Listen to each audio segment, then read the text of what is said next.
Hey, what's up everybody? Jake here and welcome to the hobby. I hope you guys had a wonderful holiday. For today's video, I'd like to share with you guys my recent collection haul. Of course, quick disclaimer, this video is going to be a little bit biased just because a lot of the cards that I'm adding to my collection are going to be towards my personal preference. They may not be the right cards for you, but this is a great way to just share with you guys what I'm adding to my collection, where my thought process is currently at with where I want to go with my collection.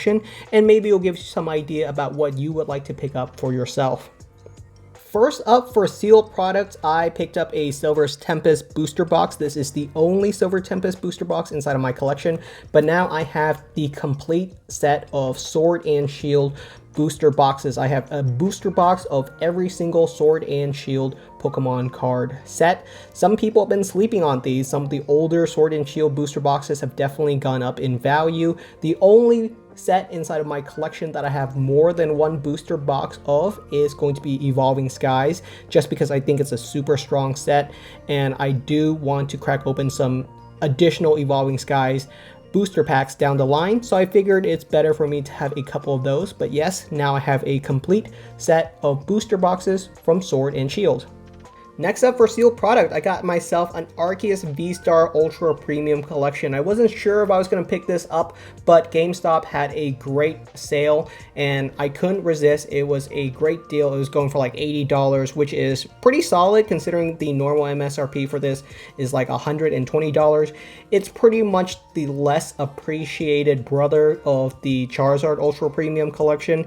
The Arceus V-Star one just doesn't contain as much value as the Charizard Ultra Premium Collection, but it's still a really cool display piece and I'm glad to add it to my personal collection.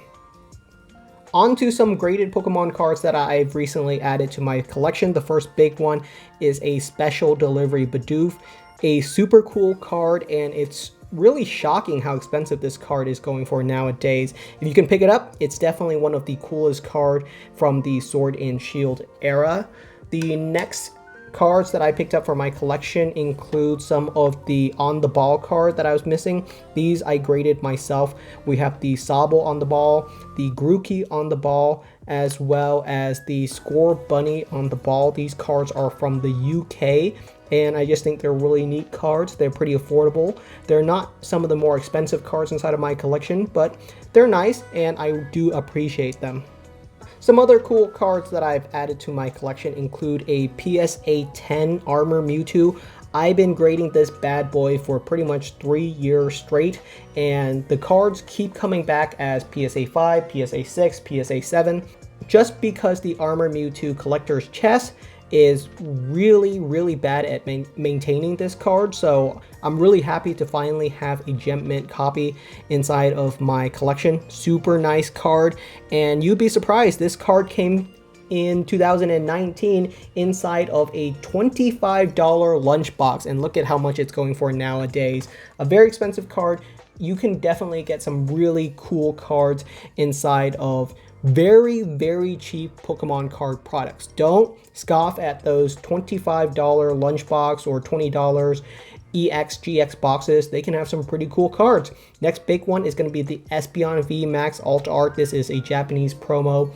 Really adorable. You can get the English version of this card inside of the Fusion Strike set. That's a pretty cool set as well.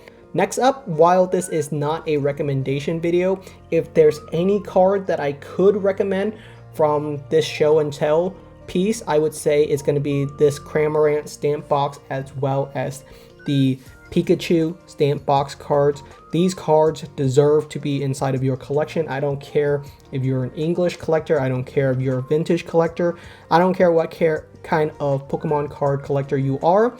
If you collect Pokemon cards, do not sleep on these cards. These cards are absolutely amazing.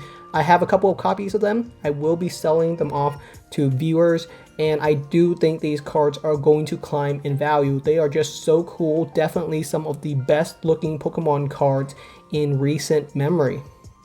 Next up, I've recently added some Pikachu promos to my own collection as well. I think Pikachu promos are some of my favorite cards just because of how varied they are. You've probably seen some of these cards inside of some of my other videos, and yeah, they're just really cool. In terms of promo cards, Pikachu just knocks out everything else. There's just nothing like it. The promo cards just vary significantly. There's so many different cool ones, and I think they all deserve a highlight on their own. There's so many different ones.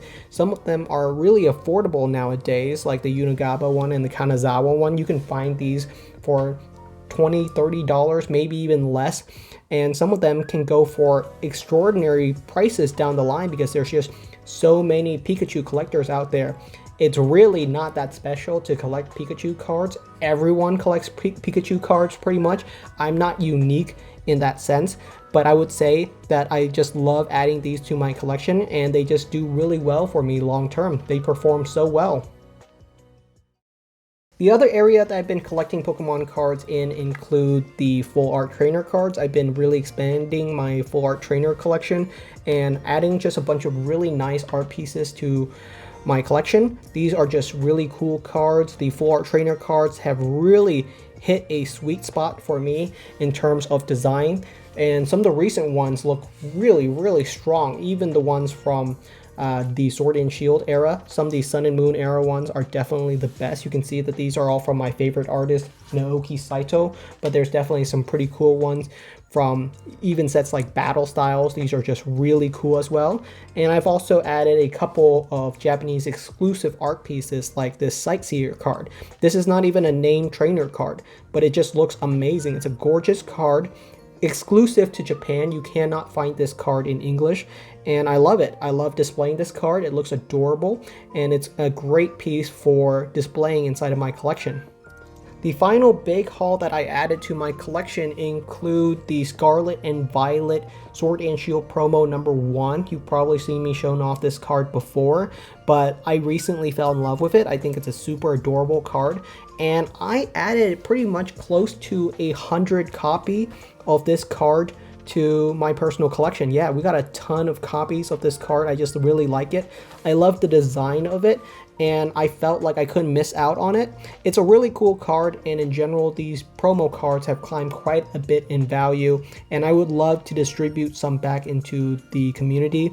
If you watched this video till the end, thank you so much for being a long-time viewer. I really appreciate your viewership.